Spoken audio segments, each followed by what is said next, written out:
Shalom semuanya. Mari bersama-sama kita akan merenungkan sebuah tema mengasihi Tuhan Yesus. Bagaimana caranya? Nah, mari bersama-sama sebelum kita membaca dan merenungkan firman Tuhan, kita berdoa. Mari kita berdoa. Ya Bapa di dalam surga, kami bersyukur kepadamu atas kasih dan anugerah-Mu yang begitu besar kepada setiap kami anak-anak-Mu. Kami rindu ya Tuhan, biarlah ketika kami membaca dan merenungkan kebenaran firman-Mu, kiranya Roh Kudus menolong kami untuk kami boleh mengerti kebenaran firman-Mu dan melakukannya, sehingga hidup kami boleh sungguh-sungguh diubahkan semakin serupa dengan Yesus Kristus yang begitu mengasihi Engkau, dan kami pun dimampukan untuk mengasihi sesama kami, sehingga hidup kami sungguh-sungguh berkenan di hadapan-Mu. Terima kasih ya Tuhan. Di dalam nama Tuhan Yesus kami berdoa dan bersyukur. Amin. Mari bersama-sama kita akan membaca firman Tuhan. Diambilkan dari Injil Yohanes 14. Injil Yohanes 14 ayat 15 sampai 31. Ayat 15 sampai 31. Saya berharap nanti kita semua membaca sampai ayat 31. Tetapi saya akan membacakannya ayat 15 sampai 17 saja. Ya, demikian firman Tuhan. Jikalau kamu mengasihi aku, kamu akan menuruti segala perintahku. Aku akan meminta kepada Bapa, dan Ia akan memberikan kepadamu seorang penolong yang lain, supaya Ia menyertai kamu selama-lamanya, yaitu Roh kebenaran. Dunia tidak dapat menerima Dia, sebab dunia tidak melihat Dia dan tidak mengenal Dia. Tetapi kamu mengenal Dia, sebab Ia menyertai kamu dan akan diam di dalam kamu. Sedemikian jauh pembacaan firman Tuhan. Saudara kasih Tuhan, Alkitab mencatat 2 kali yang berkata bahwa Allah adalah kasih. Itu dicatat di dalam surat 1 Yohanes 4 ayat 8 dan 16. Dikatakan Allah adalah kasih. Allah adalah kasih. Mengapa Allah orang Kristen adalah kasih? Karena Allah orang Kristen adalah Allah Tritunggal, yaitu Allah Bapa, Allah Anak, dan Allah Roh Kudus. Saudara kasih Tuhan, kapan Allah Tritunggal itu secara jelas hadir dan nyata bisa dilihat bersama-sama? Saudara, kita tahu kisahnya di dalam Alkitab. Masih ingat gak? Ketika Tuhan Yesus dibaptis oleh Yohanes Pembaptis. Setelah Tuhan Yesus dibaptis, apa yang terjadi? Paling tidak ada 2 tanda yang terjadi. Yaitu yang pertama, Roh Kudus yang berupa burung merpati turun ke atas Yesus. Kemudian apa yang terjadi? Langit terbuka, terdengar suara apa? Allah Bapa yang berkata, "Inilah anakku yang kukasihi, kepadanyalah aku berkenan." Kita bisa membacanya dari Matius 3 ayat 16 dan 17. Saudara, ketika Allah Bapa berkata, "Inilah anakku yang kukasihi, kepadanyalah aku berkenan," itu artinya Allah Bapa sungguh-sungguh mengasihi Allah Anak, yaitu Yesus Kristus, melalui Allah Roh Kudus yang turun ke atas Yesus Kristus. Itulah mengapa Allah orang Kristen disebut Allah adalah kasih. Karena Allah orang Kristen adalah Allah Tritunggal, yaitu Bapa, Anak, dan Roh Kudus, yang sejak kekekalan sampai kekekalan mereka saling mengasihi satu dengan yang lain. Saudara kasih Tuhan, pertanyaannya, lalu bagaimana dengan manusia? Saudara, Alkitab mencatat sangat jelas sekali. Di dalam Kejadian 1 ayat 26 dikatakan demikian, "Berfirmanlah Allah, baiklah kita menjadikan manusia menurut gambar dan rupa kita. Itu artinya manusia diciptakan segambar dan serupa dengan Allah. Artinya, karena manusia diciptakan segambar dan serupa dengan Allah, di mana Allah adalah kasih, maka manusia seharusnya memiliki juga sifat kasih seperti Allah yang adalah kasih. Saudara kasih Tuhan, memangnya kasih Allah itu seperti apa, pertanyaannya? Saudari kasih Tuhan, kasih Allah itu adalah kasih yang arahnya adalah keluar, bukan ke dalam. Saya ulangi, kasih Allah adalah kasih yang arahnya keluar, bukan ke dalam. Makanya, Alkitab sangat jelas menggambarkan bahwa Allah mengasihi keluar. Mengasihi siapa? Mengasihi Allah anak. Allah Bapa mengasihi anaknya yang tunggal itu keluar. Saudara kasih Tuhan, jelas sekali. Yesus pun Allah anak juga mengasihi Bapa, arahnya keluar, bukan ke dalam. Selain arahnya keluar, kasih Allah juga adalah kasih yang bersifat walaupun, bukan karena. Saya ulangi, kasih Allah, sifat kasih Allah adalah walaupun, bukan karena. Saudara kasih Tuhan, jelas sekali ketika kita mengingat Tuhan Yesus dibaptis dan Allah Bapa berkata, inilah anakku yang kukasihi, kepadanya lah aku berkenan. Pertanyaannya, apakah Yesus sudah melakukan sesuatu yang begitu hebat untuk menunjukkan bahwa dia begitu mengasihi Allah Bapa? Belum. Yesus belum melakukan apa-apa. Yesus belum melakukan mujizat. Yesus belum membangkitkan orang mati. Yesus belum memberi makan 5.000 orang lebih. Yesus belum menyembuhkan begitu banyak orang yang sakit. Bahkan Yesus belum menyatakan kasihnya kepada Bapa lewat ketaatannya mati di atas kayu salib. Belum. Yesus baru saja dibaptis. Tetapi Allah Bapa sudah menyatakan kasihnya. Inilah anakku yang kukasihi, kepadanya lah aku berkenan. Walaupun Yesus belum melakukan perbuatan mujizat, Yesus belum menggenapi kehendak Bapa mati di atas kayu salib, tetapi Allah Bapa sungguh-sungguh mengasihi Yesus dengan kasih walaupun. Saudara kasih Tuhan, ini luar biasa.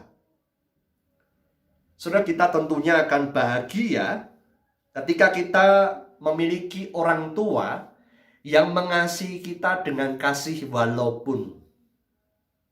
Bagaimana mengasihi kita dengan kasih walaupun? Walaupun kita tidak sepandai teman-teman kita, tetapi orang tua kita mengasihi kita. Walaupun kita sudah belajar tapi nilainya tetap jelek, orang tua kita mengasihi kita. Walaupun mungkin kita tidak secantik, tidak setampan teman-teman kita, orang tua kita tetap mengasihi kita. Mungkin kita bertanya-tanya, mengapa orang tuaku tetap mengasihiku dengan kasih walaupun? Wah, bersukacitalah ketika kita mendengar jawaban orang tua kita. Engkau tetap kukasihi walaupun bagaimanapun, karena engkau adalah anakku. Waduh, luar biasa. Kasih yang luar biasa. Oleh sebab itu, saudara kasih Tuhan, kasih yang demikianlah yang dimiliki oleh Allah. Pertanyaannya, apakah Tuhan Yesus juga mengasihi Allah Bapa dengan kasih yang walaupun? Saudara kasih Tuhan, jelas sekali. Yesus Kristus mengasihi Allah Bapa dengan walaupun. Dikatakan jelas sekali ketika Tuhan Yesus bergumul begitu berat. Ya Bapa, di Taman Getsemani dia berdoa, ya Bapa, biarlah cawan ini lalu daripadaku, tetapi bukan kehendakku, tetapi kehendak-Mu lah yang terjadi. 3 kali Tuhan Yesus berdoa. demikian. Pergumulan begitu berat. Saudara, kehendak Tuhan kehendak Bapa yang terjadi. Lalu apa yang terjadi setelah itu? Tuhan Yesus disalib. Saudara, Tuhan Yesus mengasihi Allah Bapa sekalipun dia harus mengalami salib, penderitaan yang begitu luar biasa dan bahkan kematian. Tetapi dia tetap mengasihi Allah Bapa. Buktinya apa? Buktinya dia taat kepada kehendak Allah Bapa sampai mati di atas kayu salib. Buktinya apa? Sebelum Yesus menghembuskan nafasnya yang terakhir, dia berseru kepada Allah Bapa, "Ya Bapa, kuserahkan nyawaku kepadamu." Oh saudara kasih Tuhan, ini kasih yang luar biasa kepada Allah Bapa, karena Yesus sungguh-sungguh mengasihi Allah Bapa dengan kasih yang walaupun. Saudara, saya sangat yakin sekali, jikalau orang tua merasakan mengalami kasih anak dengan kasih walaupun. Kita mengasihi orang tua kita dengan kasih walaupun orang tua kita ini tidak berpendidikan, pendidikannya rendah. Tetapi kita tetap mengasihi orang tua kita. Orang tua kita miskin, walaupun mereka miskin, kita tetap mengasihi mereka. Kita tetap menghormati mereka. Oh, begitu bersukacitanya orang tua kita.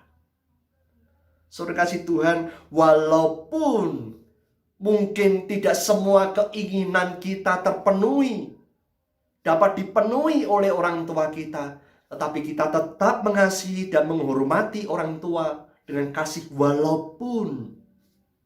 Oh saudara, orang tua kita pasti akan begitu bersukacita. Oleh sebab itu, sekali lagi, arah kasih Allah adalah keluar, bukan ke dalam. Dan sifat kasih Allah adalah walaupun, bukan karena. Saudara kasih Tuhan, tetapi sayangnya, kita tahu Kejadian 3 dicatat bahwa manusia jatuh di dalam dosa. Adam dan Hawa sudah melanggar perintah Tuhan. Akibatnya apa? Saudara, akibatnya gambar dan rupa Allah di dalam diri manusia mengalami kerusakan. Apakah itu artinya manusia tidak mampu mengasihi? Oh, bukan. Kemampuan manusia untuk mengasihi tetap ada sekalipun manusia sudah jatuh di dalam dosa. Tetapi arah kasih manusia berubah. Seharusnya manusia itu arahnya keluar. Tetapi karena dosa, arah kasih manusia berubah. Bukan keluar, tetapi ke dalam. Arah manusia seharusnya keluar, tetapi karena dosa, arahnya ke dalam. Dan sifat kasih manusia seharusnya walaupun, akhirnya karena dosa, maka sifat kasih manusia berubah menjadi karena. Saudara kasih Tuhan, kita lihat jelas sekali.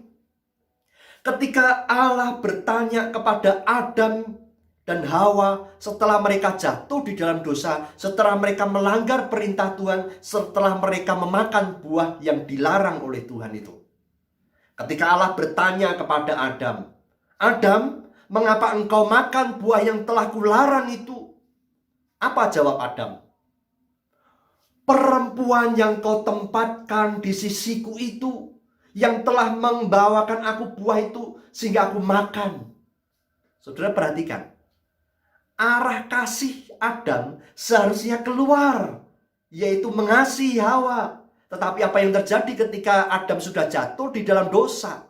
Arah kasih Adam yaitu ke dalam, mencari aman diri sendiri dengan cara menyalahkan Hawa. Lalu bagaimana dengan Hawa? Hawa pun juga demikian. Allah bertanya kepada Hawa, "Mengapa engkau makan buah ini?" Hawa pun langsung mencari aman diri sendiri dan kemudian menyalahkan ular. Ular itu yang memperdayakan aku sehingga aku makan buah itu. Sudah perhatikan, arahnya keluar, arahnya ke dalam. mencari nyaman diri sendiri, mengasihi diri sendiri, dan akhirnya menyalahkan orang lain. Itulah manusia berdosa. Saudara, bukankah demikian kita seringkali melakukannya? Ketika kita ditanya, kenapa nilaimu jelek? Waduh, alasannya banyak sekali. Karena orang tua saya sih tidak mau ngajarin saya. Atau bisa jadi alasannya, oh karena lampu listrik mati sehingga saya tidak bisa belajar. Banyak sekali alasannya. Bahkan bisa jadi kita juga menyalahkan Tuhan. Tuhan sih tidak mengasihi saya kepandaian. Saudara, ironis sekali. Itulah manusia berdosa. Mencari kasih pada diri sendiri, nyaman diri sendiri, dan menyalahkan orang lain, dan bahkan menyalahkan Tuhan. Bahkan kasih kita ini sifatnya berubah karena kita sudah jatuh di dalam dosa. Roma 3:23 dikatakan, karena semua orang telah berdosa dan telah kehilangan kemuliaan Allah. Makanya kasih manusia bukan lagi kasih walaupun, tetapi berubah menjadi kasih karena. Bukankah orang tua kita seringkali mengasihi kita dengan kasih? Jangan-jangan ya, mengasihi kita dengan kasih karena. Oh, karena nilaimu bagus, maka orang tua mengasihimu. Oh, karena engkau juara kelas, maka orang tua mengasihimu. Oh, karena engkau lebih cantik, lebih tampan, lebih baik daripada yang lain, orang tua mengasihimu. Iya enggak? Tapi bukankah kita juga demikian dalam mengasihi orang tua kita? Oh, karena orang tua saya kaya, saya mengasihi orang tua saya. Oh, karena orang tua saya pandai sehingga saya mengasihi orang tua saya. Oh, karena orang tua saya memberi semua yang kuingini, makanya saya mengasihi orang tua saya. Saudara, kasih manusia seharusnya walaupun, tetapi karena sudah jatuh di dalam dosa, berubah menjadi kasih karena. Saudara kasih Tuhan, karena manusia sudah jatuh di dalam dosa, akibatnya manusia gagal dalam mengasihi Allah seperti Allah telah mengasihi kita. Kita pun juga gagal mengasihi sesama seperti Tuhan sudah mengasihi kita. Itulah sebabnya Yesus Kristus Tuhan itu harus berinkarnasi menjadi manusia. Untuk apa? Untuk menyatakan kasih Allah kepada kita manusia berdosa ini. Untuk apa Tuhan Yesus berinkarnasi menjadi manusia? Untuk kita boleh menerima penebusan dosa, pengampunan dosa. Untuk apa Tuhan Yesus harus berinkarnasi menjadi manusia? Supaya kita manusia diberikan kemampuan untuk mengasihi Tuhan dan mengasihi sesama kita seperti Tuhan Yesus sudah mengasihi kita. Oleh sebab itu, sebelum Tuhan Yesus disalibkan, mati disalib, Tuhan Yesus memberikan janji kepada murid-murid Tuhan Yesus. Dikatakan di dalam ayat yang kita baca tadi, ayat 15. Jikalau kamu mengasihi aku, kamu menuruti segala perintahku. Saudara kasih Tuhan, dikatakan jikalau engkau mengasihi aku. Pertanyaannya, apakah murid-murid tidak mengasihi Yesus? Apakah Yudas Iskariot juga mengasihi Yesus? Oh, kita langsung bisa tahu. Yudas Iskariot tidak sungguh-sungguh mengasihi Yesus. Yang dia kasih apa? Uang. Saudara dikasih Tuhan, dia menjadi murid Tuhan Yesus, tetapi yang dikasihi adalah uang, bukan Tuhan Yesus. Wah, ini bahaya besar. Barang siapa mencintai uang, cepat atau lambat, pasti akan menjual Yesus Kristus. Seperti yang dilakukan oleh Yudas Iskariot. Makanya di dalam firman Tuhan dikatakan, barang siapa mencintai uang, 1 Timotius 6 ayat 10, firman Tuhan memberikan peringatan kepada kita. Karena akar dari segala kejahatan adalah cinta uang. Hati-hati saudara-saudara. Kalau kita mencintai uang, waduh, dampaknya kita akan menjual Yesus.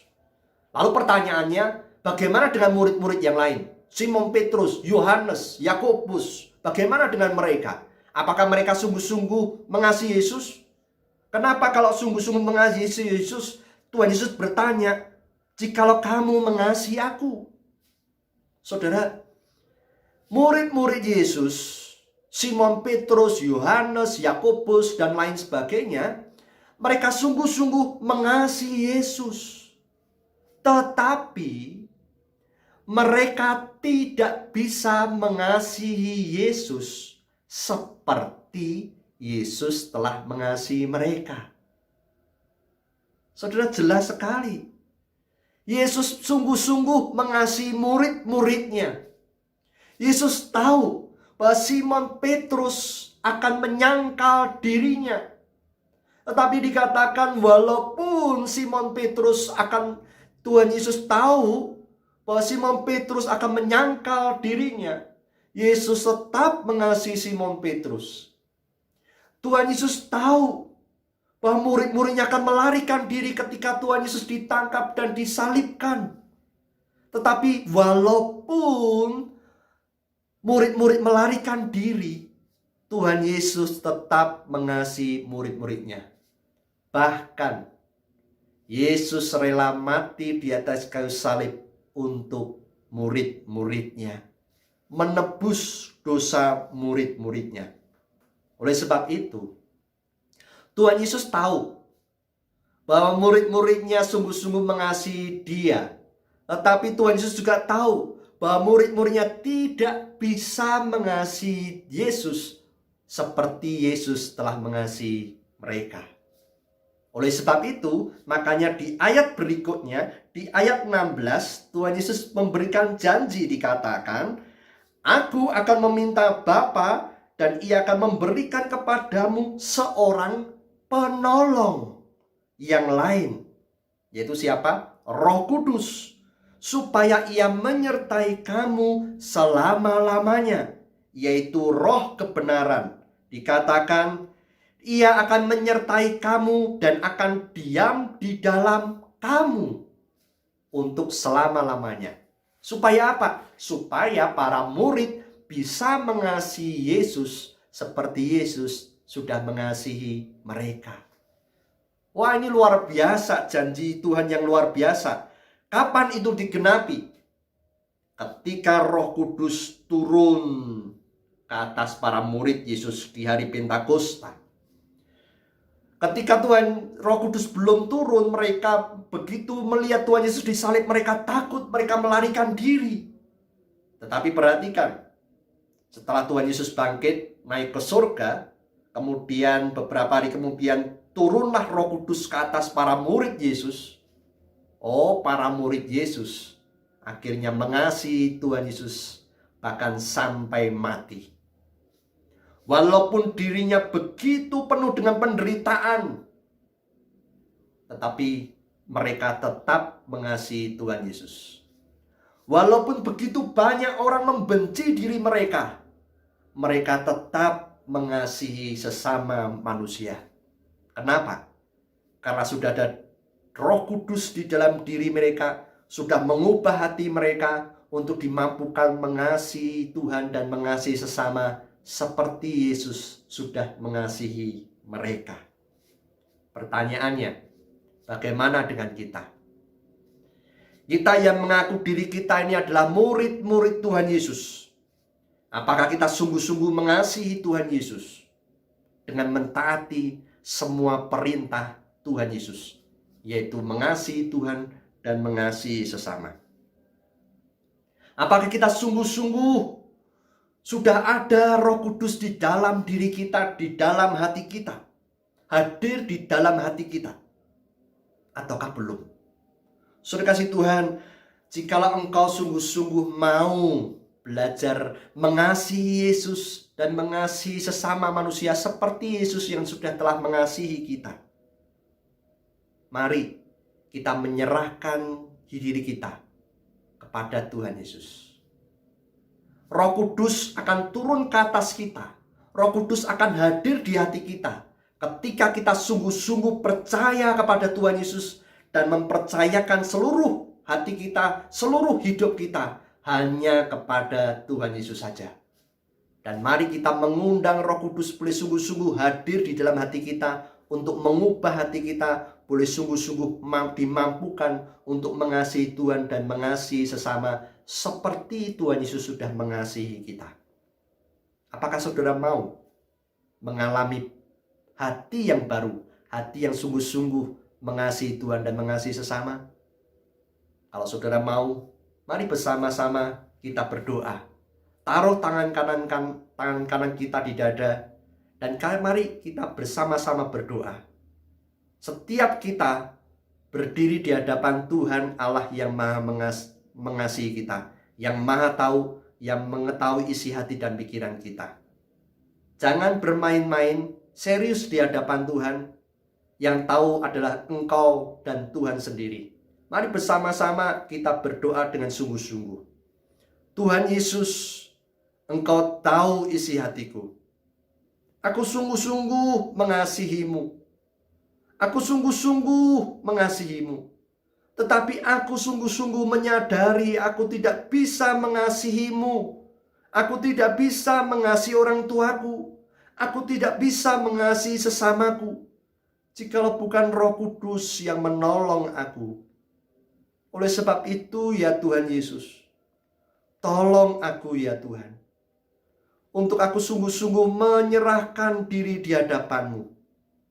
Aku sungguh-sungguh percaya bahwa Engkau telah mati di atas kayu salib untuk menebus dosaku. Oleh sebab itu ya Tuhan, masuklah dalam hatiku untuk mengubah hatiku yang penuh dengan dosa ini dengan hati yang baru. Ya Allah Roh Kudus, masuklah dalam hatiku untuk mengubah hatiku ini boleh sungguh-sungguh memiliki hati yang mengasihi Engkau. Hati yang mengasihi dengan kasih yang walaupun.